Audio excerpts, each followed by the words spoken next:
In today's video, I'm going to teach you how to download the HSN Summary from Zoho Books. For those of you who may not be familiar, Zoho Books is a comprehensive online accounting software that helps manage your finances, automate business workflows, and work collectively across departments.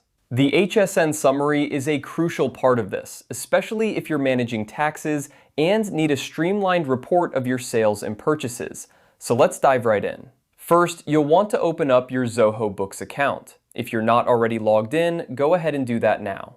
Once you're on the dashboard, your first step is to locate the Settings option.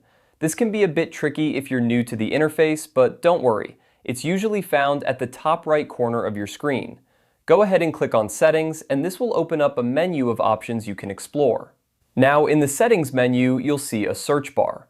What you're going to do here is type in the word Summary. This search is going to help you pull up the specific setting you need without having to scroll through numerous options. It's a real time saver. Once you've typed in Summary, you'll see an option that says Send Weekly Summary Report.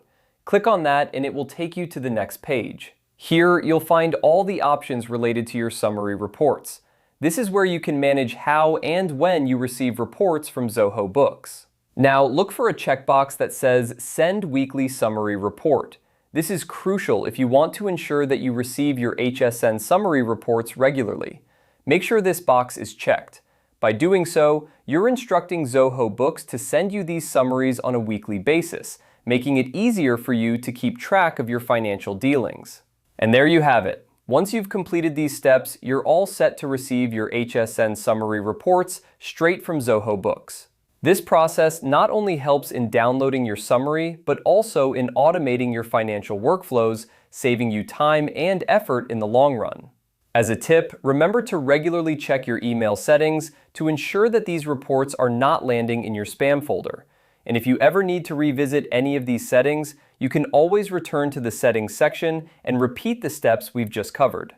I hope you found this tutorial helpful. Thanks for watching, and be sure to check out our other videos for more tips on using Zoho Books and other accounting tools efficiently.